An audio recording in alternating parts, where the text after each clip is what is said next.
So, yesterday I talked about why I took a sabbatical for Rust, open source.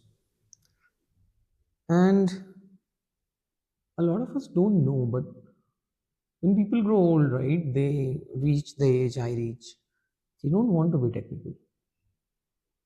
They don't enjoy being hands on. It's too tedious. Apparently, the mental faculties slow down, and maybe that is true. Not for all of us, though. I think some of us probably did not get diagnosed with ADHD early enough. So we got that diagnosis and intervention later. So in my case, for example, I think my mental faculties are better today than they had been for a very long time because I never had that intervention. So I'm lucky that way. But for a lot of people, the peak of their mental capabilities is gone. That is one. But I think more than that, I remember a friend of mine who was in college with me. I barely passed college, by the way. I was always struggling with not being able to focus and not being able to do technical work, except for the JE prep side, which I did for around 8 or 9 months in uh, my drop year. After that, college was a constant struggle because I could not put in the required hours. And I had a friend of mine who was a gold medalist of the batch. And you should have seen him. He was amazing and good at everything. Super productive. And but if you meet him now, and there are many such people, so this is disambiguation. One of them, one of those gold medalists, you should see him now. He was working in some data science kind of role and grew to a good position. But then company had layoffs. And I reached out to him. I said, Python data science is very straightforward with LLMs. Why don't you code with LLMs? And his response was, I'll open a company and somebody will code for me. Why will I code? I'm a leader. And I was.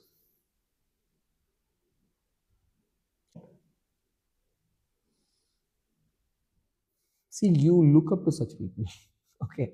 Mediocre people like me look up to such people who used to be so good at college because they could be consistent, which is a superpower.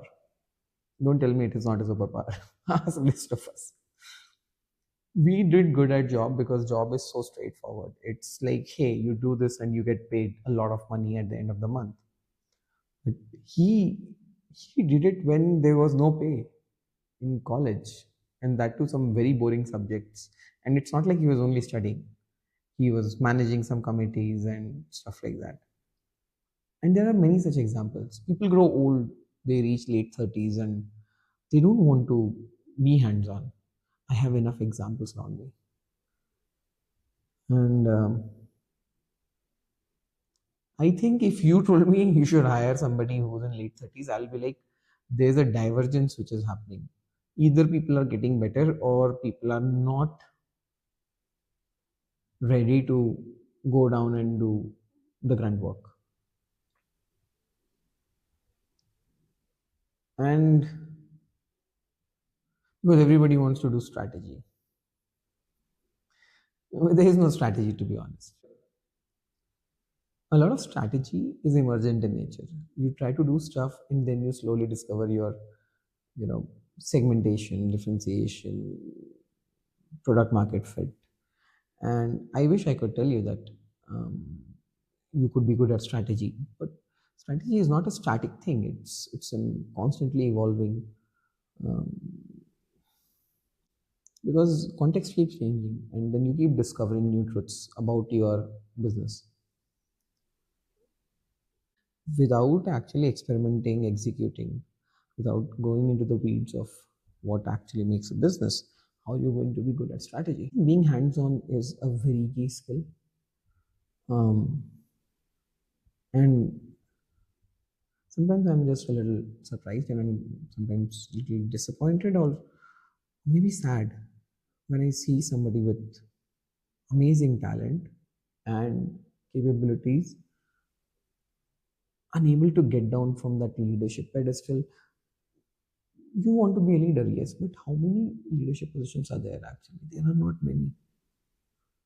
So you are most likely going to end up with working for somebody who's 10 years or 15 years younger than you. You are not an outlier. If you were an outlier, you'd have made $1 million. You'd be sitting home. If you're not doing that, wake up, get up, and do the work that the world is ready to give you, which is most likely technical, hands on, and whatever it offers. And sometimes it's not to your level of whatever dignity that you hold.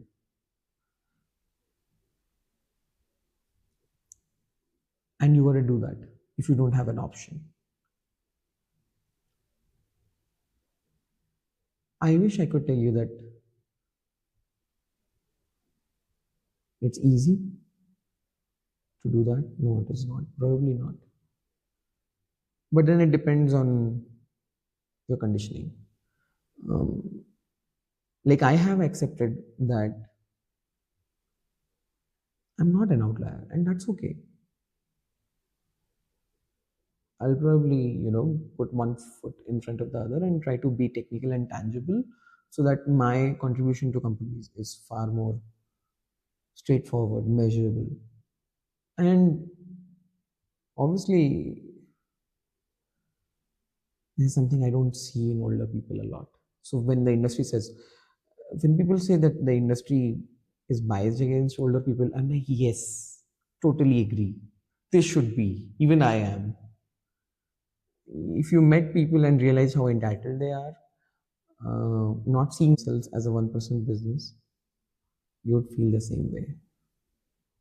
I got a little emotional there, but these people were rock stars at our time. I mean, I would look up to that and I would be like, wow, this person is so consistent. See, brilliance and IQ is one level, but consistency beats everything almost. And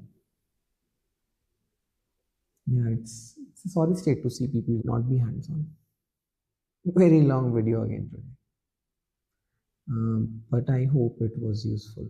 It is fun to shoot though, that I can guarantee, which is why I'm able to pluck up the courage to do this.